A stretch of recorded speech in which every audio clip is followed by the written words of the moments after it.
हाँ भाई, तो आज हम लोगों ने अपना रिवीजन आगे कंटिन्यू करना है। तो आज हम अपने पास शुरू करेंगे एनपीओ से, ठीक है। एनपीओ तुम लोगों ने अपने पास स्कूल में भी देखा हुआ होता है, तो काफ़ी हद तक याद होता है जो कॉमर्स वाले बैकग्राउंड वाले बच्चे हैं। तो एनपीओ क्या था? एनपीओ एक नॉट फॉर प्रॉफिट ऑर्गेनाइजेशन है जिसका एम प्रॉफिट कमाना नहीं है। उसका एम क्या है? अपने ऑब्जेक्टिव्स अचीव करना। ऑब्जेक्टिव कैसा हो सकता है? जैसे promoting education among elderly people, या फिर वुमेन एम्पावरमेंट, या फिर क्या हो सकता है फूड इरेडिकेशन, मतलब जो हंगर इरेडिकेशन है, भूखमरी मिटाना। तो जो भी इनके ऑब्जेक्टिव्स हैं, इनका एम क्या होता है? उस ऑब्जेक्टिव को अचीव करना, ना कि प्रॉफिट कमाना। दूसरी चीज़, अगर इनको इस दौरान कोई भी प्रॉफिट होता है तो ये उस प्रॉफिट को अपने पास नहीं रखते। उस प्रॉफिट को क्या करते हैं? कंपनी में ही, अपने फर्म में ही वापस रीयूटिलाइज कर लेते हैं ऑर्गेनाइजेशन में, बट उसको डिस्ट्रीब्यूट नहीं करेंगे एज डिविडेंड या as profits to the owners, ठीक है। अच्छा, एनपीओ के जो मेंबर्स होते हैं, एनपीओ के मेंबर्स की नहीं होती एनपीओ, एनपीओ होती है सोसाइटी की, ठीक है। तो इसमें कोई एक तरीके से ओनर नहीं होता कहने के लिए। इस एनपीओ किसकी है? मेंबर्स की नहीं है, उसकी जो सोसाइटी एट लार्ज है उनके लिए होती है वो एनपीओ, ठीक है। तो एग्जाम में अगर सवाल पूछ ले डिफाइन एनपीओ, तो हमें एग्जाम में लिखना आना चाहिए और कुछ कुछ एग्जाम्पल्स भी पता होने चाहिए। जैसे कि bill and Melinda Gates foundation, Bill Gates जो है माइक्रोसॉफ्ट का जो owner, bill and Melinda Gates foundation ये उसकी है, ठीक है। और क्या हो सकती है? जैसे हाँ, एमिटी यूनिवर्सिटी अपने आप को कह देती है कि मैं भी एनपीओ हूँ, ठीक है। तो हाँ, आईसीएआई हो गई, ठीक है। तो आपके पास एग्जाम्पल्स लिखने के होने चाहिए कि क्या क्या हमारे एनपीओ हैं, ठीक है।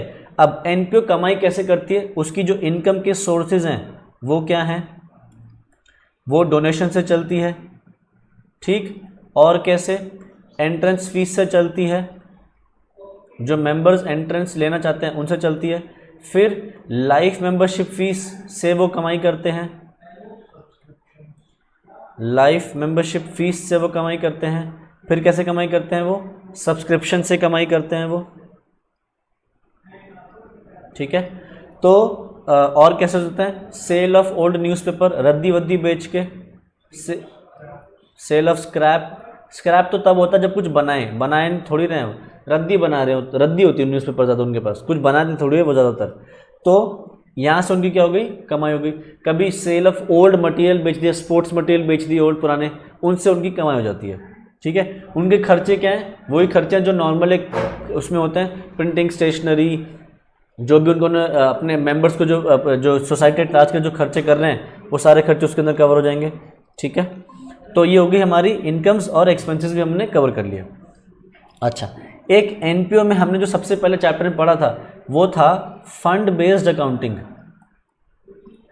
ये तुम लोग 12th में भी सीख के आते हो कॉमर्स वाले बच्चे, और हमने अपनी क्लासेस में भी किया हुआ है fund based accounting. Fund based accounting दो तरीके की थी, एक होती है असेट फंड बेस्ड अकाउंटिंग और दूसरी expense fund based accounting.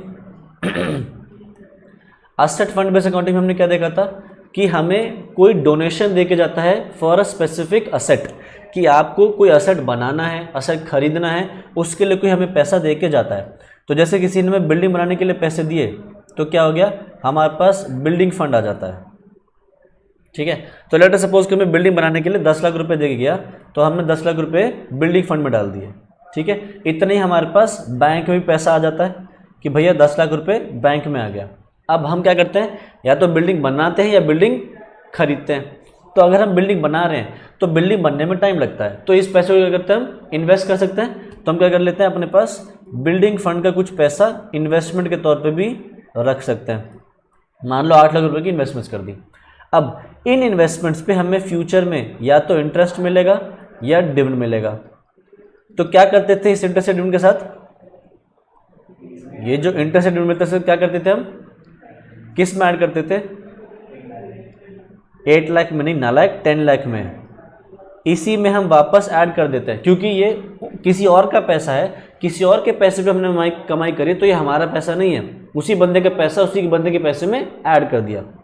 Interest या डिविडेंड इसी के अंदर ऐड कर दिया जाता है। फिर जैसे जैसे हम बिल्डिंग बनाते हैं, हमारी बिल्डिंग खड़ी होने लगती है, उसको हम बोलते हैं अपने पास कैपिटल वर्क इन प्रोग्रेस, ठीक है। मान लो लेटर सपोज 6 लाख रुपए की बिल्डिंग खड़ी हो गई, तो 6 लाख रुपए की कैपिटल वर्क इन प्रोग्रेस हमारी आ जाएगी और बैंक से पैसा उतना कम हो जाएगा। एक दिन आएगा कि ये बिल्डिंग बनकर तैयार हो जाएगी, तो क्या करेंगे, building capital work in progress के नाम से नहीं आएगी, किस नाम से आएगी, बिल्डिंग के नाम से आएगी। और ये जो 6 लाख रुपए हैं इसको हम हटा के क्या कर देंगे, 10 लाख रुपए की बिल्डिंग दिखा देंगे। अब ये जो बिल्डिंग फंड है ये अब किसी काम का नहीं, क्योंकि जो हमारे को पैसा मिला था ये टेंशन दे के गया था हमारे को दिमाग में। याद करो क्लास में टेंशन से डिस्कस किया था कि ये टेंशन है हमारे सर पे। अब ये टेंशन हमारी खत्म, तो क्या करेंगे, ये बिल्डिंग फंड इन्वेस्टमेंट हम बेच चुके होंगे। ठीक है, अब होगा क्या, देखो बैलेंस शीट की असेट साइड पे तो बिल्डिंग आ जाएगी, बट बैलेंस शीट की लायबिलिटी साइड हमारी मिसमैच हो जाएगी, क्योंकि बिल्डिंग फंड क्या है हमारे लिए अभी के लिए एक लायबिलिटी है, मतलब ये टेंशन है। जैसे ही ये टेंशन खत्म होगी तो लायबिलिटी तो खत्म हो जाएगी, तो ये तो लायबिलिटी साइड तो 10 लाख से कम हो जाएगी, पर ये असेट साइड बढ़ी जाएगी 10 लाख रुपए से। तो हम क्या करेंगे, बिल्डिंग फंड का जो पैसा है इसको निकाल के कहाँ डाल देंगे हम, जनरल फंड में, यानी कि जो हमारा कैपिटल फंड है उसमें डाल देंगे। तो कैपिटल फंड का दूसरा नाम जनरल फंड भी है, एक और नाम होता है इसका दूसरा नाम, क्या बोलते हैं इसको, कैपिटल फंड का एक और नाम भी होता है कॉर्पस। ठीक है, तो जो बिल्डिंग फंड का पैसा था वो बिल्डिंग कंप्लीट हो जाने के बाद कहाँ ट्रांसफर हो जाएगा, कैपिटल फंड में या फिर जनरल फंड के अंदर। ठीक है, अब एक्सपेंस फंड, एक्सपेंस फंड क्या है, हमें कोई स्पेसिफिक खर्चा करने के लिए कोई पैसा दे गया है। जैसे मान लो आपको टूर्नामेंट करने के लिए कोई पैसा दे गया है, तो हमारे पास एक टूर्नामेंट फंड हो गया। तो कोई टूर्नामेंट करने के लिए लेटर सपोज दे के गया हमारे को 5 लाख रुपए। अब टूर्नामेंट कराने में अगर टाइम है तो हम क्या कर सकते हैं, इस टूर्नामेंट फंड के पैसे को इन्वेस्ट कर सकते हैं। तो टूर्नामेंट फंड हमने इन्वेस्ट कर दिया, लेटर सपोज 4 लाख रुपए का इन्वेस्ट कर दिया। अब इन्वेस्ट करने पे या तो इस पे इंटरेस्ट मिलेगा या इस पे डिविडेंड मिलेगा, तो क्या करते हैं हम इंटरेस्ट या डिविडेंड के साथ कहाँ ऐड कर देते हैं, टूर्नामेंट फंड में ही। इसको हम टूर्नामेंट फंड में ही वापस ऐड बैक कर देते हैं। ठीक है, और टूर्नामेंट फंड का पैसा हम फिर धीरे धीरे खर्च करने लगते हैं। तो जैसे जैसे हम टूर्नामेंट फंड में खर्चे करने लगेंगे वो खर्चे हम क्या करेंगे, इसी फंड में से माइनस करने लगेंगे। ठीक है, धीरे धीरे करके जैसे जैसे हमारे एक्सपेंसेस बढ़ते जाएंगे इन्वेस्टमेंट हमारी खत्म हो जाएगी और एक्सपेंसेस हमारे पूरे हो जाएंगे। लेटर सपोज 5 लाख के 5 लाख, तो क्या करेंगे, टूर्नामेंट फंड से ही 5 लाख हम कम कर देंगे और ये हो जाएगा 0। टूर्नामेंट फंड कहाँ दिखाएंगे हम, बैलेंस शीट में दिखाएंगे एज अ लायबिलिटी। इसके अंदर कोई भी इंटरेस्ट इनकम जो है वो ऐड कर दी जाएगी, कोई डिविडेंड इनकम है तो वो भी ऐड कर दी जाएगी। अगर टूर्नामेंट फंड के लिए और पैसा मिला तो वो पैसा इसमें ऐड हो जाएगा, और जैसे जैसे हमने टूर्नामेंट के लिए खर्चे करे वो इसके अंदर से माइनस हो जाएगा। एक पॉइंट आएगा कि टूर्नामेंट फंड पूरा खत्म हो जाएगा।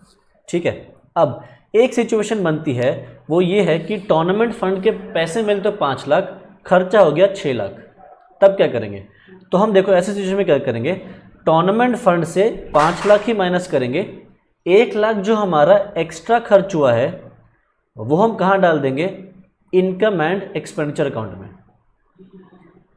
ठीक है, तो ध्यान रखना असेट फंड का पैसा जो था हमने उठा के कहाँ डाल दिया था, कैपिटल फंड में। टूर्नामेंट फंड का जो एक्सपेंस फंड का पैसा है उसको उठा के कैपिटल फंड में नहीं डालेंगे। ठीक है, टूर्नामेंट फंड को हम धीरे धीरे खर्चों से कम करते चले जाएंगे और एक पॉइंट पे वो 0 हो जाएगा। असेट फंड का पैसा खत्म होके कैपिटल फंड में चला जाएगा और असेट बन के तैयार हो जाएगा हमारे पास। यहाँ पे असेट साइड या लायबिलिटी साइड में लास्ट में कुछ नहीं बचेगा, बट यहाँ पे बच जाएगा।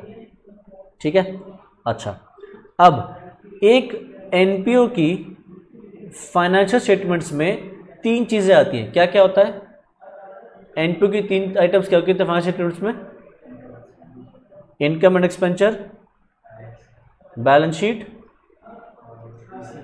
और रिसीट्स एंड पेमेंट्स अकाउंट। ठीक है, receipts and payments account is nothing but summary of cash book. ठीक है, कैश बुक की एक तरीके से समरी है, या मैं सिंपली कह दूं ये कैश अकाउंट है। मतलब इसकी जो डेबिट साइड पे है वो क्या आएगा, सारे रिसीट्स आएंगे और क्रेडिट साइड पे सारी पेमेंट्स आएंगी। जहाँ जहाँ भी पेमेंट करी है वो सारी क्रेडिट साइड पे आ जाएगी। ठीक है, अब ध्यान रखना, रिसीट्स एंड पेमेंट्स के अंदर करंट ईयर की चीज़ें भी आएंगी, प्रीवियस ईयर की चीज़ें भी आएंगी और नेक्स्ट ईयर की चीज़ें भी आएंगी। कौन सी चीज़ आएंगी इसके अंदर? जहाँ पे कैश का इन्वॉल्वमेंट है, ठीक है। अगर कोई आउटस्टैंडिंग चीज़ है वो इसके अंदर नहीं आएगी, क्योंकि आउटस्टैंडिंग चीज़ों के इससे कोई लेन देन नहीं, ये कैश की ट्रांजैक्शंस ही रिकॉर्ड करेगा अपने पास। तो कैश किसी भी साल का हो वो अपने पास रिकॉर्ड कर लेगा। दूसरी चीज़, इसके अंदर कैपिटल नेचर की ट्रांजैक्शंस भी आएंगी और रेवेन्यू नेचर की ट्रांजैक्शंस भी आएंगी, दोनों आ सकती है। मतलब अगर फिक्स एसेट खरीदोगे तो भी आएगा, रेंट पे करोगे तो भी आएगा, फिक्स एसेट सेल करोगे तो भी आएगा, अगर हमने कहीं से सब्सक्रिप्शन रिसीव करी तो भी आएगा।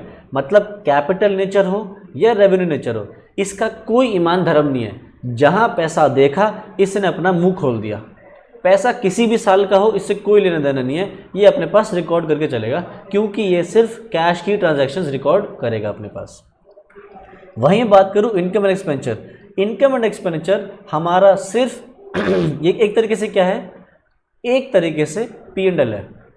जो तुम फाइनल अकाउंट से पढ़ते हो ट्रेडिंग P&L, बिल्कुल वैसा ही है। बस यहाँ पे ओपनिंग स्टॉक, परचेजेस, सेल्स वगैरह नहीं आता, क्लोज स्टॉक नहीं आता, बट बाकी जो एक्सपेंसेस तुम वैसे वहाँ दिखाते थे ट्रेडिंग P&L में, वैसे सारे इसके अंदर भी आ जाएंगे, ठीक है। तो it is a kind of P&L। इसकी डेबिट साइड पे क्या मिलेगा हमें? एक्सपेंसेस मिलेंगे। इसकी क्रेडिट साइड पे क्या मिलेगी हमें? इनकम्स मिलेंगी, ठीक है। इसके अंदर अगर प्रॉफिट आता है तो उस प्रॉफिट को हम क्या बोलते हैं? अगर यहाँ पे प्रॉफिट आता है तो क्या बोलते हैं शॉम में? प्रॉफिट को प्रॉफिट बोलते हैं यहाँ पे हम।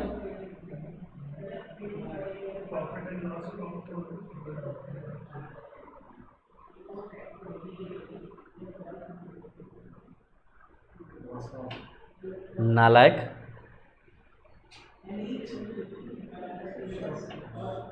लॉस आता है तो क्या बोलते हैं उसको हम? है डेफिसिट। प्रॉफिट नहीं बोलने वाले हम बोलेंगे सरप्लस। लॉस नहीं बोलेंगे, हम बोलेंगे डेफिसिट। क्योंकि अगर प्रॉफिट या लॉस बोल दिया तो ये एनपीओ नहीं रहेगी। एनपीओ के नाम में है नॉट फॉर प्रॉफिट, तो जहां प्रॉफिट नहीं वहां लॉस कैसे हो सकता है? तो सरप्लस या फिर डेफिसिट बोलेंगे हम इसको, ठीक है। इसके अंदर सिर्फ और सिर्फ करंट ईयर की चीजें आएंगी और कुछ नहीं। साथ ही साथ कौन सी आइटम्स आएंगी? जो रेवेन्यू नेचर की हैं। मतलब इसके अंदर क्या आएंगी? या तो इनकम्स आएंगी या फिर एक्सपेंसेस। अगर हमने फिक्स एसेट परचेज किया है तो इसके अंदर नहीं आएगा। अगर हमने फिक्स एसेट सेल किया है तो नहीं आएगा। हाँ, सेल करने पे प्रॉफिट हो रहा है या लॉस हो रहा है वो आएगा इसके अंदर, बट उसकी जो सेल वैल्यू है वो कभी भी नहीं आने वाली। सिर्फ इनकम्स एंड एक्सपेंसेस, वो भी किस साल के? करंट ईयर के। ये इनकम एंड एक्सपेंचर हमारा अक्रूवल बेसिस पे चलता है। मतलब इसके अंदर आउटस्टैंडिंग चीज़ें भी रिकॉर्ड होंगी, बट रिसीव पेमेंट किस पे चलता है? ओनली ऑन कैश बेसिस, ठीक है। तो एग्जाम में ज़रूरी नहीं है एनपीओ से हर बार प्रैक्टिकल सवाल आ जाए। वो थियरी भी पूछ सकते हैं कि इनकम एंड एक्सपेंचर और इसके बीच में डिफरेंस बताओ, तो हमें डिफरेंस बताना आना चाहिए कि भैया इसकी क्रेडिट साइड को हम बोलते हैं एक्सपेंडिचर, सॉरी डेबिट साइड बोलते हैं एक्सपेंडिचर, इसकी डेबिट साइड को बोलते हैं रिसीट्स, इसकी क्रेडिट साइड है इनकम, उसकी क्रेडिट साइड है पेमेंट्स, ये बताना है। फिर यहाँ पे प्रॉफिट एंड लॉस आता है, सरप्लस या डेफिसिट। जो डिफरेंस होता है उसको सरप्लस या डेफिसिट बोलते हैं। इसके अंदर डिफरेंस आता है उसको बोलते हैं ओपनिंग बैलेंस ऑफ कैश या फिर क्लोजिंग बैलेंस ऑफ कैश। इसके अंदर सिर्फ करने की चीज़ें आएंगी। इसके अंदर तीनों साल में से किसी डेटा आ सकता है। इसके अंदर सिर्फ रेवेन्यू की आइटम्स आएंगी, मतलब इनकम एक्सपेंसेस। इसके अंदर सिर्फ इसके अंदर कैपिटल या रेवेन्यू दोनों आ सकती हैं। ये चलता है अक्रूवल बेसिस पे, ये चलता है कैश बेसिस। तो ये डिफरेंस आ सकता है हमारे पास, ठीक है। Next balance sheet. Balance sheet में तो वही दो आइटम्स, या तो लायबिलिटीज आएंगी या फिर इनकम्स आएंगी, सॉरी असेट्स आएंगे, ठीक है। ये बैलेंस शीट तो हमने फाइनल अकाउंट्स में बनाई है, तो हमें ये आती है। इनकम एंड एक्सपेंचर और रिसीव पेमेंट्स एक तरीके से हमें आती है, क्योंकि ये कैश बुक है और ये वो है P&L है हमारा, ठीक है। और क्या हो गया?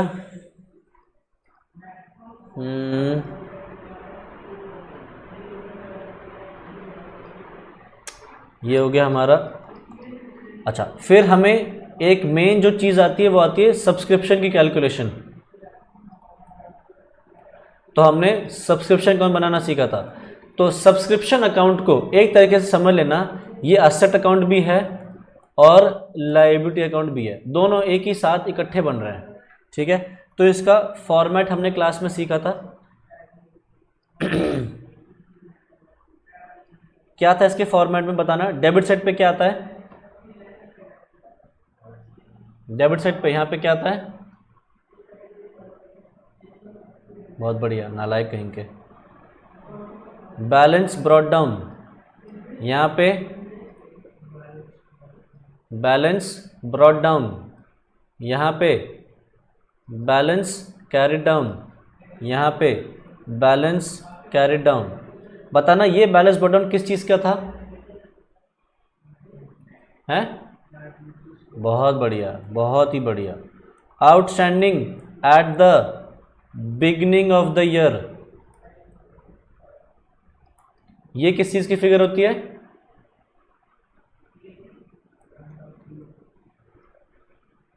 Advance at the beginning of the year, ये किस चीज़ की फिगर होती है, outstanding at the end of the year, ये किस चीज़ की फिगर होती है, advance at the end of the year. अच्छा बताना, इसमें सब्सक्रिप्शन अकाउंट में इनकम एक्सपेंचर किस साइड पे लिखते थे हम, इनकम एक्सपेंचर लिखते थे किस साइड पे लिखते थे, बहुत बढ़िया,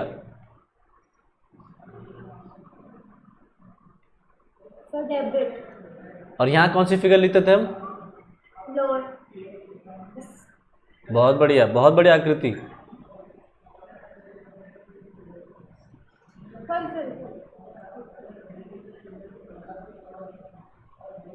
इनकम एंड एक्सपेंचर की जो ये फिगर है, ये क्या रिप्रेजेंट कर रही है, ये क्या रिप्रेजेंट कर रही है,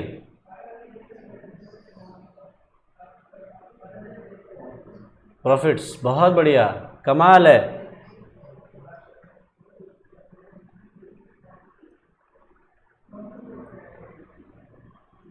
सब्सक्रिप्शन जो subscription income for the year जो है वो ही आएगी। ये क्या फिगर रिप्रेजेंट कर रही है, ये पास होने के लक्षण है तुम लोगों के, ये इस तरीके से तुम पास हो सकते हो, नालायक। सब्सक्रिप्शन रिसीव्ड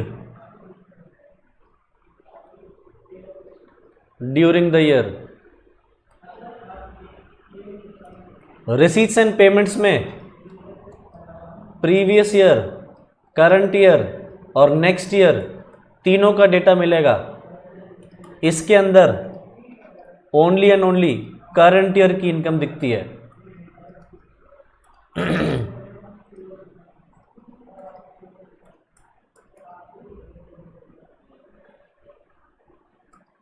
ये इस तरीके से अगर तुम पढ़ाई कर रहे हो तो 100 जन्म भी लगा लेना, पास नहीं हो पाओगे।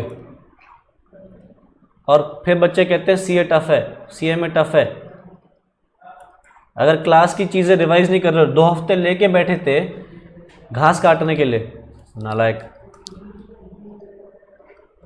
आगे सब्सक्रिप्शन अकाउंट बहुत ज़्यादा ध्यान से बनाना है, क्योंकि सब्सक्रिप्शन में वो तुम्हें फंसाते हैं वर्ड्स में। अगर लिखा है आउटस्टैंडिंग फॉर द ईयर 31 मार्च 2020 मान लो, और लिखा है आउटस्टैंडिंग एज ऑन 31 मार्च 2020, तो इसमें कोई फर्क है या सेम है?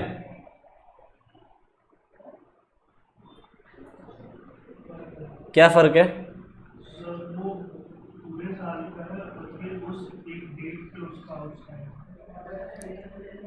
आउटस्टैंडिंग फॉर द ईयर 31 मार्च 2020 का मतलब है ये फिगर ओनली फॉर 1920 की है, ये है टोटल। इसके अंदर प्रीवियस ईयर की भी फिगर हो सकती है और करंट ईयर की फिगर भी हो सकती है, ये दोनों मिला के है। ठीक है, लेट अस सपोज हमारा करंट ईयर है 1 अप्रैल 19 से लेके 31 मार्च 20, और सवाल में तुम्हें दे दिया आउटस्टैंडिंग फॉर द ईयर 31 मार्च 2020 कि मान लो ये आउटस्टैंडिंग की फिगर दे दी, मान लो 2000 रुपये। तो बच्चे क्या करते हैं, 2000 यहाँ लिख देते हैं, गलत है। यहाँ पे जो फिगर लिखते हैं ये लिखते हैं ये वाली, क्योंकि ये है एज ऑन, मतलब टोटल की फिगर है, टोटल में कितना आउटस्टैंडिंग है, इसके अंदर प्रीवियस से करंट दोनों होना चाहिए। तो ये जो फिगर है वो यहाँ जाएगी 2000 यहाँ जाएगी, बट सिर्फ 2000 नहीं जाएगी, इसके अंदर आउटस्टैंडिंग कौन सा जाएगा, अगर कुछ प्रीवियस ईयर का आउटस्टैंडिंग चल रहा है वो, एंड कुछ करंट का आउटस्टैंडिंग चल रहा है वो, दोनों मिला के जाएगा। तो एक छोटा सा सवाल ऐसी बता देता हूँ, एक ऐसी हाइपोथेटिकल एग्जांपल, सब्सक्रिप्शन अकाउंट। तो लेट अस सपोज हमारा प्रीवियस ईयर है 19-20 और हमारा करंट ईयर है मान लो 20-21, ठीक है। तो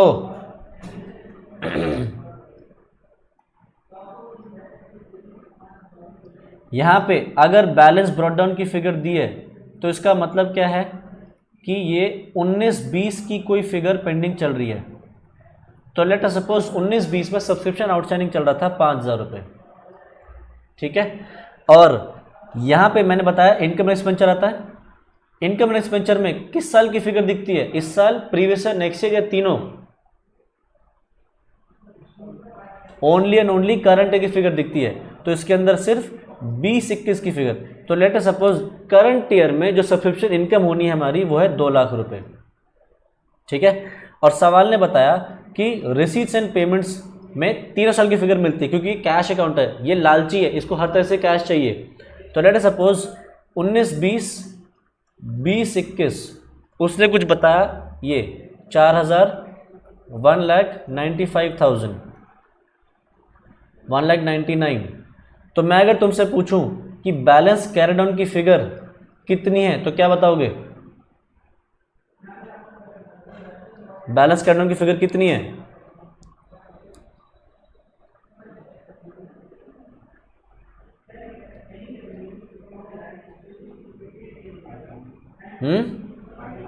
नालायक, रीड करना सीखो लेजर, जल्दी समझ में आएगा। 19-20 के कितने मिलने रहते थे, 2019-20 के कितने मिलने रहते थे, 5000, कितने मिल गए, 4000, कितने रह गए, 1000 रुपये उसके रह गए। करंट के कितने मिलने चाहिए थे, मिले कितने, कितने पेंडिंग चल रहे हैं, 5000 इस साल के, 1000 पिछले साल का, तो टोटल कितना हो गया, ठीक है।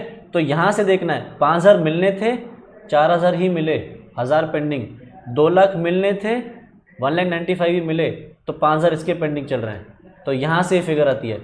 तो सवाल तुम्हें पंगे लेने के लिए पता है क्या बोलेगा, सवाल तुम्हें बोल सकता है कि भैया आउटस्टैंडिंग फॉर द ईयर है 5000,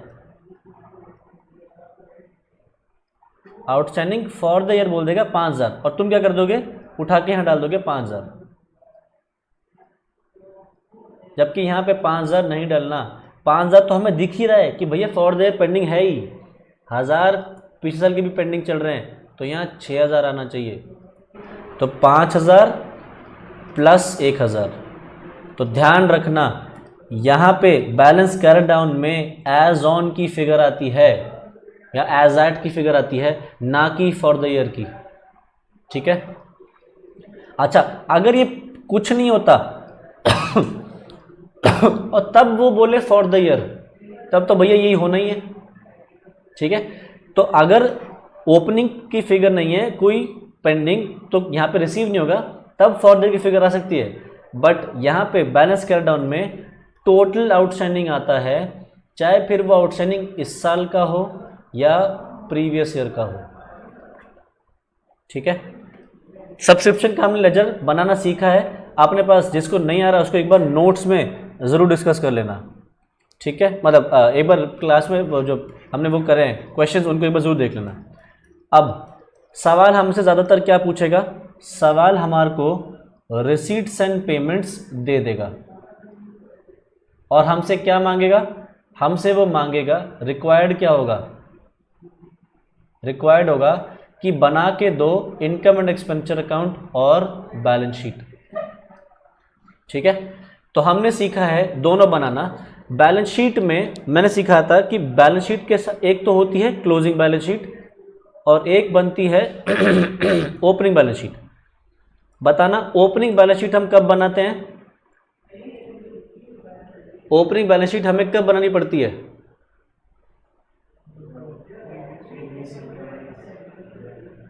जब प्रीवियस ईयर हमारे पास दे रखी हो। नालायक के प्रीवियस ईयर की तो है बैलेंस शीट, ये दे रखी होगी तो क्यों बनाएगा डांगर। मैं पूछ रहा हूं ये हमें सवाल में कब बनानी पड़ सकती है,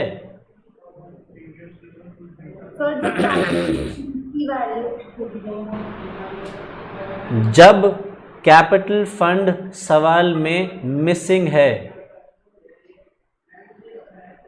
तब हमें ये बनानी पड़ती है। 12th में भी ये तभी बनती थी। अगर कैपिटल फंड का फिगर नहीं है, जनरल फंड का फिगर गिवन नहीं है, तब हमें ये बनानी पड़ती है। क्यों, ताकि यहाँ से हम कैपिटल फंड की फिगर निकालें, उस कैपिटल फंड की फिगर को इस क्लोजिंग बैलेंस शीट में हम यूज़ करते हैं।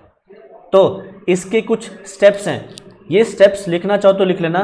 तुम लोग एग्जाम में अगर ये कर लोगे तो हाई प्रोबेबिलिटी है कि तुम्हारे मार्क्स कम से कम कटेंगे या बिल्कुल ना कटे, क्योंकि चांसेस तो हैं बिल्कुल ना कटें, बट गलतियाँ करने के लिए तो तुम एक्सपर्ट हो, तो गलतियाँ कर सकते हो। सबसे पहला स्टेप, जब तुम्हारे सामने एनपीओ का सवाल आएगा तो सबसे पहला स्टेप है प्लेस अ स्टार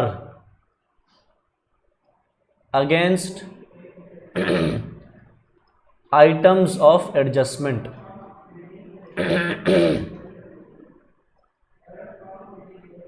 मतलब क्या है, हमें सबसे पहले एडजस्टमेंट पढ़नी है। मतलब सवाल तो ऊपर से नज़र मार ली, रिसीव पेमेंट से हमारे सामने गिवन होगा, उस पर नज़र मारी, एडजस्टमेंट पकड़ी, एडजस्टमेंट्स के ऊपर देखना है। एडजस्टमेंट पढ़ने के बाद वो रिसीव पेमेंट्स में किसी न किसी आइटम से जुड़ा हुआ होगा, तो उस पॉइंट पे जाके वहाँ पे स्टार लगाना है। अब एग्जाम में तुम स्टार नहीं लगा पाओगे, पेपर में कुछ भी लिखना मना है, तो तुम्हें क्या करना है, सिर्फ एक डॉट लगा देना, सिर्फ एक डॉट लगा देना कि भैया ये डॉट से तुम्हें याद आ जाएगा कि ये तुम्हारे को एडजस्टमेंट वाला आइटम है। अच्छा, किसी किसी आइटम पे दो दो एडजस्टमेंट होंगी, एक आइटम पे कभी कभी हो सकता है दो एडजस्टमेंट हो। जैसे लिखा हो कि आउटस्टैंडिंग रेंट ओपनिंग में इतना था और आउटस्टैंडिंग रेंट क्लोजिंग में इतना था, और ऊपर तुम्हें रेंट पेमेंट साइड पे मिल जाएगा रेंट। तो अगर दो एडजस्टमेंट हैं तो दो डॉट लगा देना, ठीक है। दो काउंट बनेगा ना नहीं, ज़रूरी नहीं है, दो डॉट लगा देना। अब वो दो डॉट लगाने से होगा क्या कि जब तुम रेंट की पोस्टिंग करोगे इनकम एक्सपेंडिचर में, दो डॉट देख के तुम्हें नीचे दो लाइन छोड़नी होंगी, ठीक है। तो तुम्हें पता रहेगा कि भैया मुझे एडजस्टमेंट्स के लिए कितनी लाइनें छोड़नी है। तो अगर एक एडजस्टमेंट है एक डॉट, दो एडजस्टमेंट है तो दो डॉट, ताकि तुम जब करने बैठोगे उतनी लाइन उसके नीचे छोड़ के चलोगे। तो सबसे पहला है place a star against items of adjustment.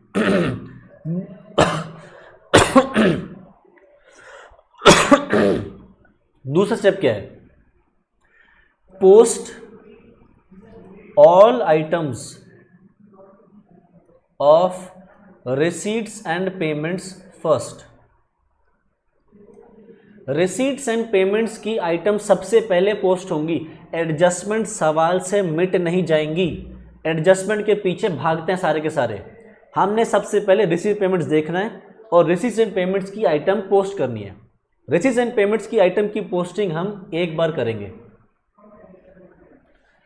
क्योंकि ये एक टैलीड अकाउंट है, तो टैलीड अकाउंट की पोस्टिंग हमेशा एक बार होगी, तो इसकी एक पोस्टिंग करनी है। जब तक हम रिसीव पेमेंट्स की हर एक आइटम को पोस्ट नहीं करेंगे, एडजस्टमेंट पे कूदेंगे नहीं। तुम्हारी हैबिट है कि भैया जहां देखा स्टार वहीं कूद गए एडजस्टमेंट के ऊपर, नहीं करना, क्योंकि ये करोगे तो तुम जो वो है अपनी गलतियों के चांस बढ़ा दोगे। क्यों बढ़ा दोगे, क्योंकि तुम रिसीव पेमेंट्स को कर रहे होगे, सडनली तुम्हारी एडजस्टमेंट आएगी, तुम रिसीव पेमेंट्स की जहां एक आइटम पोस्ट कर रहे थे एडजस्टमेंट पे कूदोगे, एडजस्टमेंट की दो पोस्टिंग होती हैं, तो तुम एडजस्टमेंट की भी एक पोस्टिंग कर दोगे, या फिर एडजस्टमेंट की दो पोस्टिंग करने के बाद वापस जब रिसीव पेमेंट्स पे आओगे तो उनकी भी दो दो पोस्टिंग करनी शुरू कर दोगे। तो नहीं करना है। सबसे पहले रिसीव एंड पेमेंट्स की हर एक आइटम की सिंगल पोस्टिंग होगी, उसके बाद post adjustment items.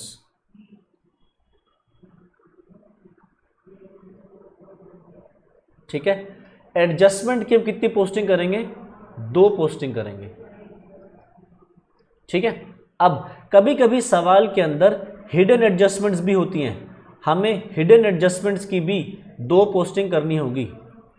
Hidden adjustment कैसे हो सकती है, जैसे सवाल में बता देगा कि एनपीओ ने एक एफडी करी या एनपीओ ने एक इन्वेस्टमेंट करी जिस इन्वेस्टमेंट पे ब्याज मिलना था, तो ब्याज इंटरेस्ट की भी 2 पोस्टिंग चलेंगी, क्योंकि इंटरेस्ट ज़्यादातर मिला नहीं होता या कुछ ही मिला होता, थोड़ा मिला होता, थोड़ा इंटरेस्ट रह जाता है, तो अक्रूड इंटरेस्ट की भी पोस्टिंग करनी होगी। एक तो इनकम एक्सपेंचर में इनकम साइड और दूसरा बैलेंस शीट में असेट साइड।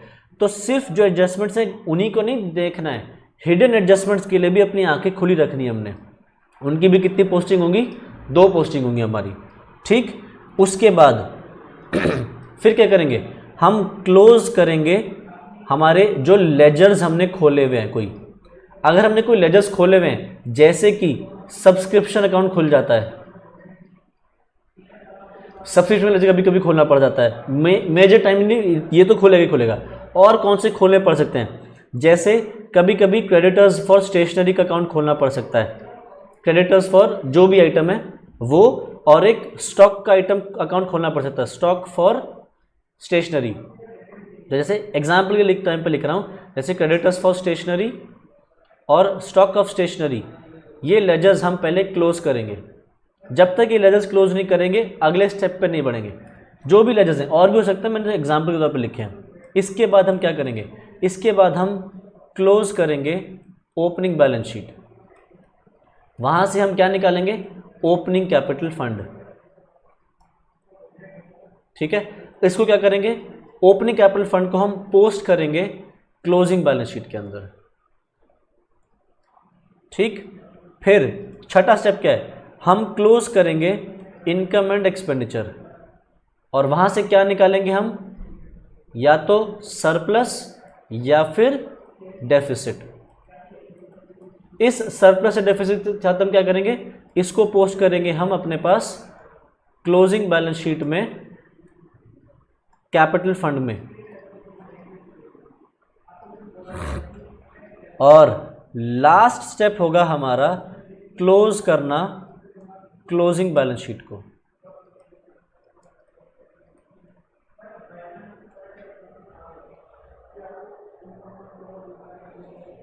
ठीक है। ये सारे स्टेप्स फॉलो करते हो तो हाई प्रोबेबिलिटी है, 95-99% चांस है कि तुम्हारा एक ही बार में मैच हो जाएगा, अगर तुमने कोई गड़बड़ ना करी हो। वैसे तो 100% चांस है कि तुम एक बार में टैली कर लोगे, बस तुमने ये फॉलो करने हैं ये स्टेप्स, ठीक है। तो हमने जो अपने पास सवाल देखे थे वो सवाल एक बार ज़रूर सारे प्रैक्टिस कर लेना। सब्सक्रिप्शन के भी क्वेश्चन है हमारे पास, सब्सक्रिप्शन का हमने बनाना सीखा हुआ है, ठीक है। और इनकम एक्सपेंडिचर बैलेंस शीट हमारे सामने क्वेश्चंस वगैरह हैं, ठीक है। अच्छा, पहले मैं तुमसे पूछना चाहूँ, तुम्हें क्या इस चैप्टर में परेशान करता है, तुम खुद भी बता दो ताकि वो भी सॉल्व हो जाए। यहाँ पे इस चैप्टर में कहाँ परेशानी आती है तुम लोगों को भी खुद से? हाँ भाई, इनकम एक्सपेंडिचर में क्या प्रॉब्लम आती है? सब्सक्रिप्शन कैलकुलेट करने में प्रॉब्लम आती है। तो क्या प्रॉब्लम आती है सब्सक्रिप्शन के कौन से पोर्शन में, क्या दिक्कत देता है?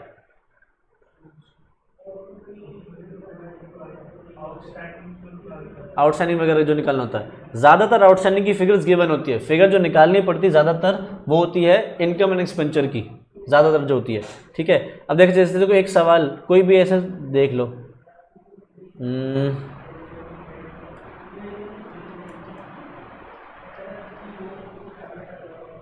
जैसे देखो इस सवाल में लिखा है 450 members each paying an annual subscription of ₹50। अगर मैं तुमसे पूछूं इसको सब्सक्रिप्शन अकाउंट में डालना तो कहाँ डालोगे और किस नाम से डालोगे? तो कहाँ बताओ क्या डालोगे? There are 450 members each paying an annual subscription ₹50। इसको अगर पोस्ट करना हो तो कहाँ डालोगे तुम लोग? सब्सक्रिप्शन अकाउंट में डालना हो तो कहाँ डालोगे?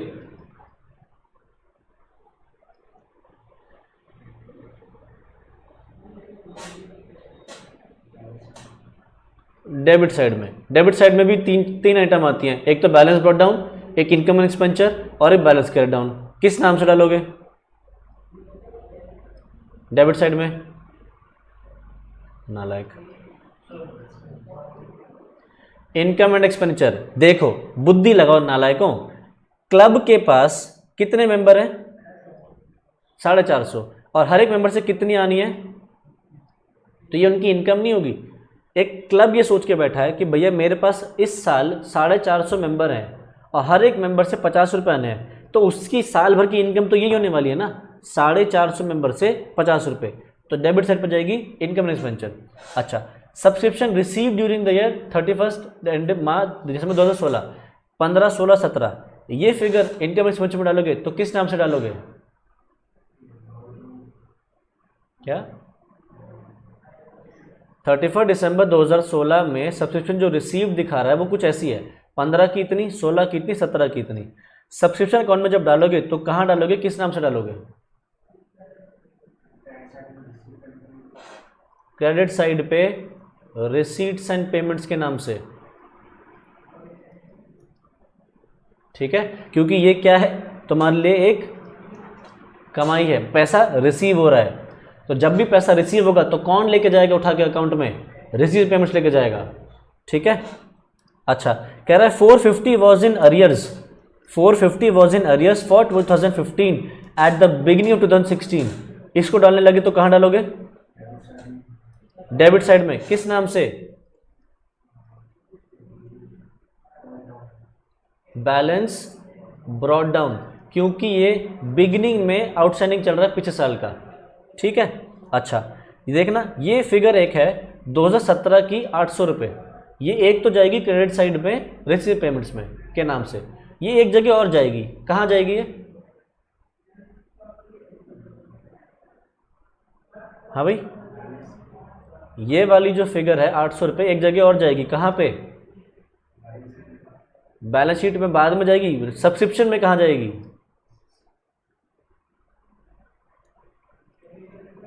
डेबिट साइड पे, किस नाम से?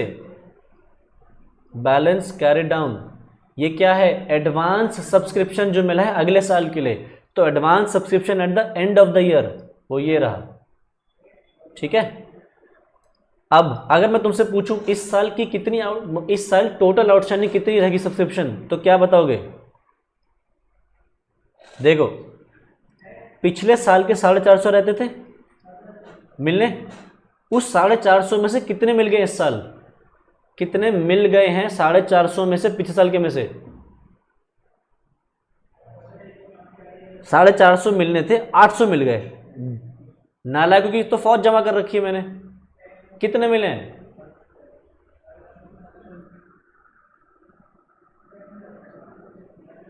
पिछला साल कौन सा है हमारा? 16, बहुत बढ़िया नालायक। 2015, करंट ईयर है हमारा 16, प्रीवियस ईयर कौन सा है? 15, तो 450 पिछले साल के मिलने रहते थे, इस साल कितने रिसीव हुए 15 के, तो कितने रह गए? 50 रुपए ये रह गए। इस साल कितनी इनकम होनी चाहिए थी सब्सक्रिप्शन की? इस साल की इनकम कितनी होनी चाहिए थी? हैं?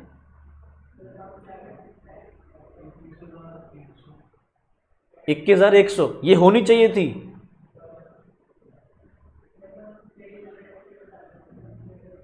नालायकों की फौज है मेरे पास, फौज। 450 मेंबर से 50 रुपए मिलने थे, ये इनकम होनी चाहिए थी। कितना है देखना, 450 इंटू 50,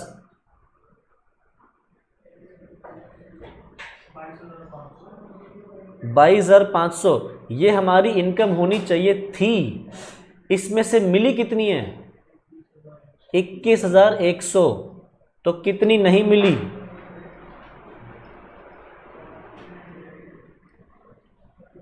1,400, तो 1,400 इस साल के नहीं मिले, 50 पिछले साल के नहीं मिले, तो टोटल कितने नहीं मिले? 1,450। ये 1,450 कहां डालोगे सब्सक्रिप्शन अकाउंट में? ये 1,450 हैं outstanding at the end of the year, तो कहां डालेंगे?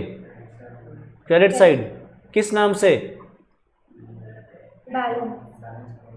Balance carried down. ठीक है, जब तक तुम हाथ से प्रैक्टिस नहीं करोगे सवाल खुद से, कोई फायदा नहीं है कितना ही रिवीजन करवा लूँ मैं। घर जाके एनपीओ के सारे लेक्चर्स देखना शुरू करो वापस, तुम्हारे बिल्कुल कॉन्सेप्ट्स क्लियर नहीं किसी के भी, 12th में जबकि चैप्टर पढ़ के आ चुके हैं। आगे तो हमने स्टेप्स देख लिए कि इनकम एंड एक्सपेंचर के सवाल कैसे करने हैं। अगर income and expenditure balance sheet बनानी है तो हमने स्टेप्स अपने पास लिख लिए हैं, ठीक है। अच्छा, कभी कभी सवाल में रिसीट्स एंड पेमेंट्स भी मांग सकता है, तो हमने उसके भी सवाल कर रखे हैं, तो ध्यान से कर लेना। कहीं पे है कोई?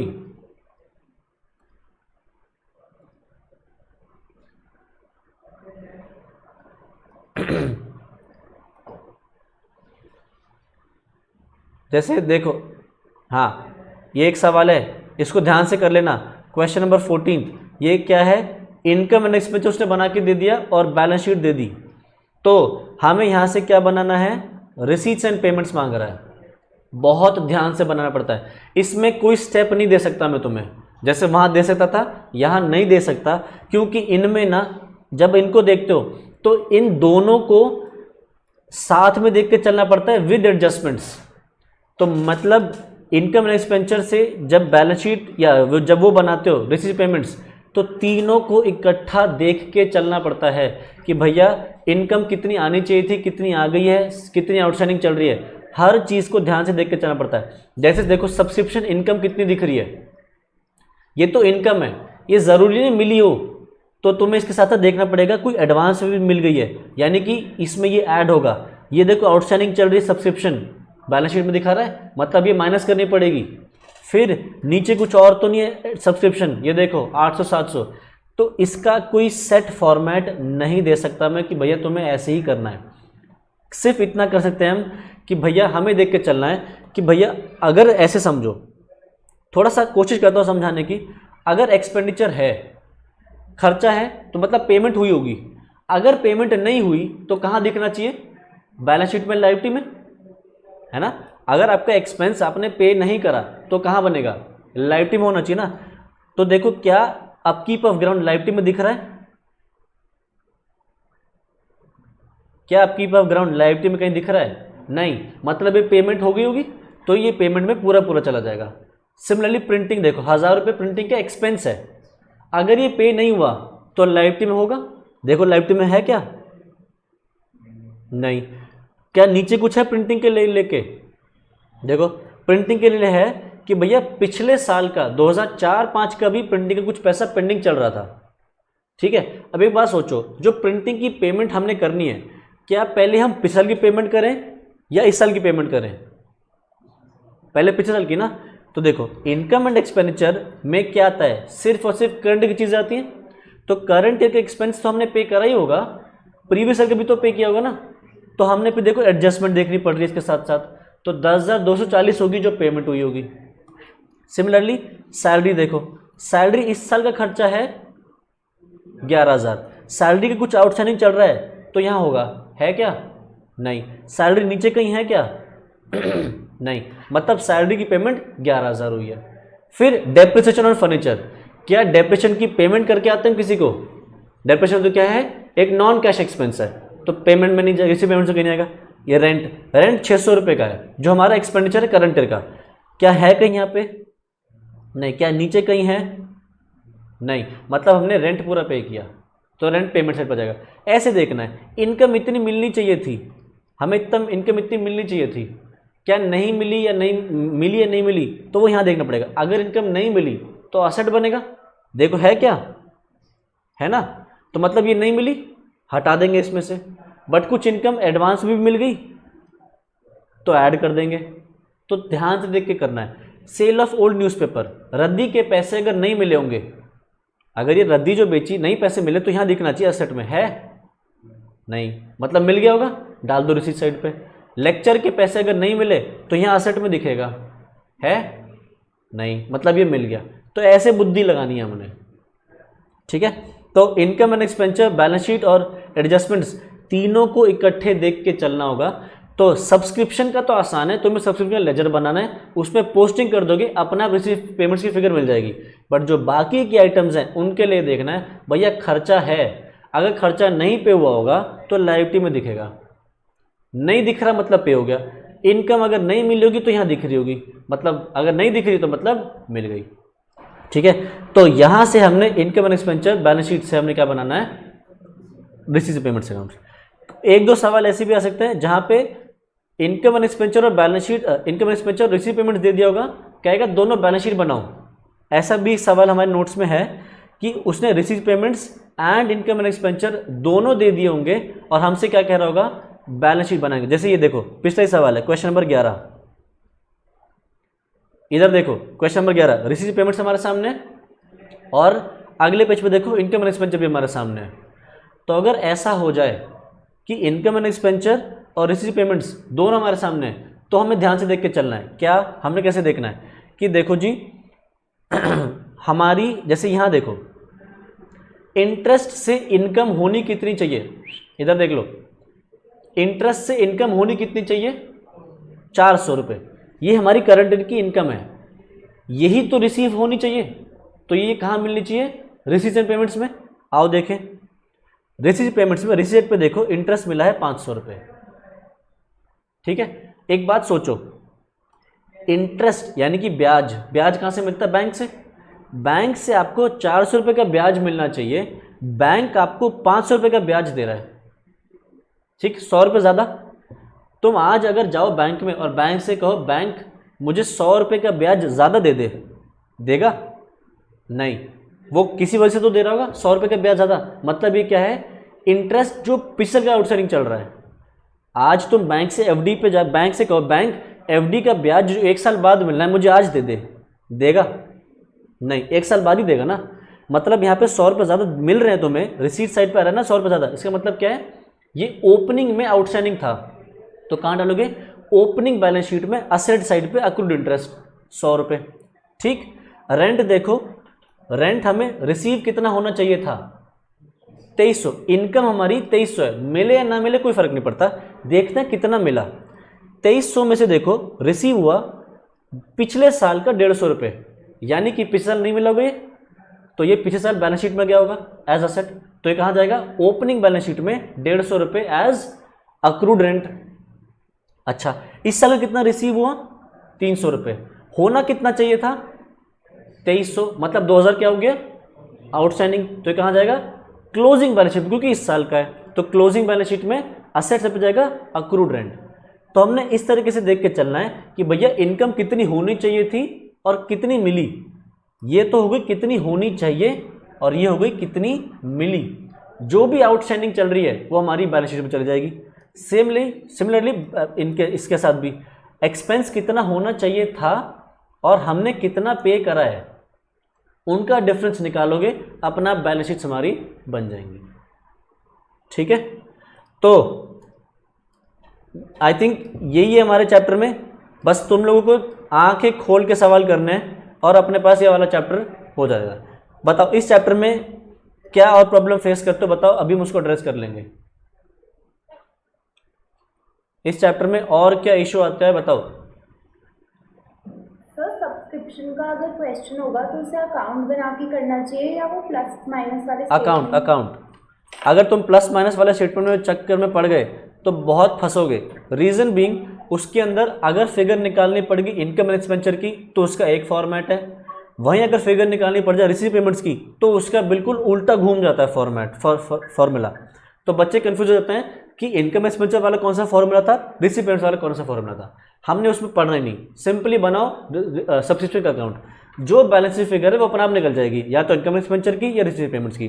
तो फॉर्मूला रटना नहीं है, नहीं तो फॉर्मूला रटने में बैठ जाओगे ना तो एक का फॉर्मूला जो है दूसरे का बिल्कुल ऑपोजिट फॉर्मूला हो जाता है, वही कंफ्यूज करता है कि क्या प्लस हो रहा था क्या माइनस हो रहा था। इसलिए मैंने क्लास में लेजर वाला फॉर्मेट यूज किया रादर देन फॉर्मेट वाला स्टेटमेंट वाला। ठीक है, तो ठीक है, तो आई थिंक यहाँ से एनपीओ रिवाइज हो गया। किसी को कोई भी और इसके डाउट्स आते हैं तो ले आना। मेरा सजेशन रहेगा पहले एनपीओ के सारे लेक्चर्स एक बार घर जाके सारे देखो। तुम लोगों की कॉन्सेप्ट्स क्लियर नहीं दिख रहे हैं मुझे अभी भी, नहीं तो एग्जाम में पास नहीं हो सकते, इसका गारंटीड सवाल आने के चांसेस हैं। ठीक है, तो फिर आज इतना ही करते हैं। अगली क्लास में कौन सा रिवाइज करना चाहोगे, पार्टनरशिप? ठीक है, तो अगली क्लास में हम लोग पार्टनरशिप रिवाइज करेंगे। ठीक है, आज इतने रखते हैं, इससे आगे नेक्स्ट क्लास में कंटिन्यू करते हैं। Bye bye.